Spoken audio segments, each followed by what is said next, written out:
everybody, to the Superhumanistic Podcast, where we talk about all things health and wellness. We are your hosts, David and Jessica.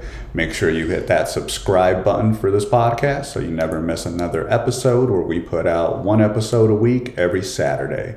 Follow Superhumanistic on all socials for additional health and wellness tips.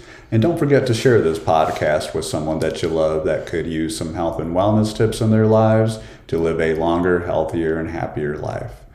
Last week, we talked about foods to stop eating for your mental health. Some of the things we talked about are those overly sugary and processed foods, and also replacing sugars with aspartame and things like that. We dive into how that causes issues with anxiety and depression, and what you can do to stop incorporating those foods into your diet and be more mentally strong.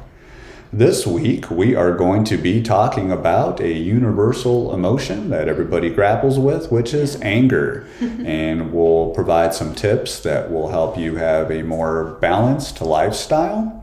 It's an intense emotion that everybody experiences from time to time, but it's really not the enemy. It's a natural emotion that we should all be experiencing, but it all comes down to how we deal with it and how we manage it. And that can be the difference in your life. So it impacts your body, your mental health and wellness as well. So it's important to take actionable steps to regulate it before it takes over. Let's start with the fact that we've all felt unjust or threatened in some way as we navigate through life each week, and that really puts us out of balance. But from an evolutionary perspective, anger is something that has protected us over the years. It's crucial. It's been crucial for survival in the past and things like that. But in today's world, you're really using this anger to get mad while you're stuck in traffic, or it could flare up in another situation where it just really doesn't serve you to be angry because it's not protecting you in any way. So you're going to dive into some of the things that you can do to help regulate that. Yes. So I'm sure we've all had our moments where we went on like a rampage, whether that be screaming in your pillow or running, like just running, and like rage running is what it's called. So you're really mad and I'm just going to go for a run. So, well, at least for me, sometimes I've done that.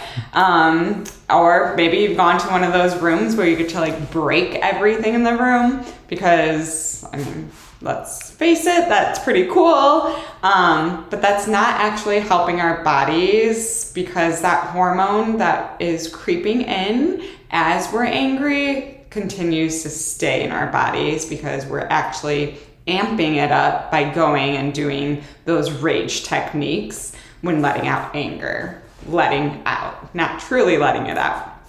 So what we want to do instead is accept what has happened, process through it, and then channel it to actually being something positive. So first, try gentle movements. If you notice that you are angry or that frustration level is getting more and more and more, you know that it's time then to start, like, I need to remove myself from whatever it is, and like reset your body. So whether that be meditation, doing a breathing exercise in the moment, or practicing some yoga. You can also practice yoga, of course, anytime throughout the week. Maybe it's just stretching in the moment too. I know a lot of times if I'm feeling stressed at work, I'll just like start massaging my shoulders, and that does help to like, okay, reset, right? So that's your first step, is to try gentle movement, because you're wanting to reset the balance in your body of those hormones now being released as you're starting to get frustrated. If you're like already to the point of frustration, you also want to, as soon as you're able to, get out of it and practice this as well. Constructively writing. So sometimes we go to our best friends or to a trusted person and we start to vent, right? Oftentimes my husband is the one that gets to hear all my venting. And it's okay to vent, but it's not okay to like stay in it.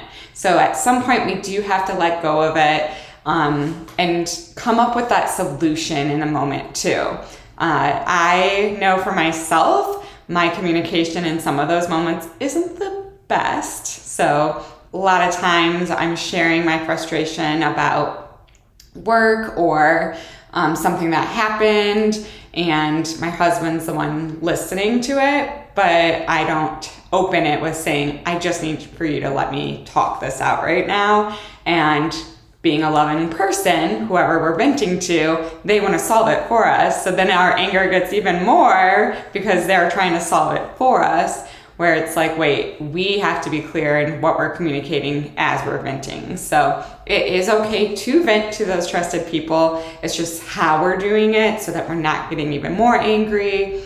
And overall making sure like we vent and then it's done. So either we're coming up with that solution, like there should be a solution in the end, or this happened, I need to just accept it and move on. So venting can be good as long as we're using it in a more therapeutic way. And then the final thing that I have is that to get our anger out, anger out, we need to make sure that we're channeling it as well into something that's a meaningful action.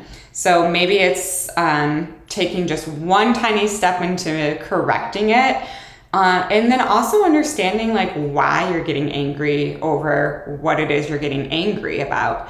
So one thing that I realized even this school year is that a lot of times I would get angry about the amount of paperwork that I have to do, and that's not going to change. That's just something that's part of my job. So I like really had to reflect back on like, well, why am I getting so angry over paperwork? Like I knew I'd have to do it. I know it's there.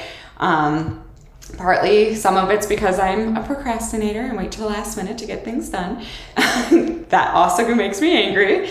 But ultimately I realized as I started to reflect on it that it's because I care. It's because I like want my paperwork to reflect that I do care about this person that I'm writing about, and that like it's for them to be successful, right? So my caring deeply about my work and being passionate about my work makes me then frustrated that I have to do the work. So there is a background reason. There's always like an underlying reason of why we're getting angry at the things we're getting angry. So taking those moments to reflect on it also then puts it in perspective of like, okay, it's because I care, so I know I'm doing a great job on this, so I can breathe a little bit and it's gonna be okay. So those are all different things that we can do to help restore our balance, making sure we're getting our emotions back in track, and then making that next step towards what it is we want to accomplish for the day. All right, I'll jump in with a couple more techniques that you can use here and then we'll close it out. So one of the things you can do is name that emotion. You can say something like, I'm feeling angry right now, and that can reduce the intensity because that's something called labeling. So that's a technique that you can use. What that does, that engages your prefrontal cortex, and that's the rational part of your brain. So it just helps you regain control. The last technique that I'll mention here is going to be to ground yourself. And you can do that by using grounding techniques. There's one called the 5-4-3-2-1 method, and that helps you bring your focus back into the present moment. And the way you do that is you name 5 things that you can see, name 4 things you can touch, name 3 things you can hear, name 2 things you can smell, and guys, name 1 thing that you can taste. And that's going to really help calm you down, bring your feelings back into the present, as I mentioned. So that's very important to do as well. So the bottom line is anger really isn't the villain. It's just a signal. And then it's all about how you handle it from there and what kind of techniques that you incorporate to help process through that anger in a way that's healthy, productive, and even empowering for you. So next time that anger comes knocking, take a few breaths, pause, and remind yourself you're in control. The anger doesn't have to be. So thank you for joining us today. Make sure that you follow Superhumanistic on everything. And if you found this episode helpful, share it with somebody who can use some anger management in their lives. I'm sure we've all been there and know somebody who could use the help with that. And make sure that you really focus on these techniques. Care for your mind, nourish your body, and really unlock that emotional regulation so that you can be more superhumanistic. We'll see you next time. Bye.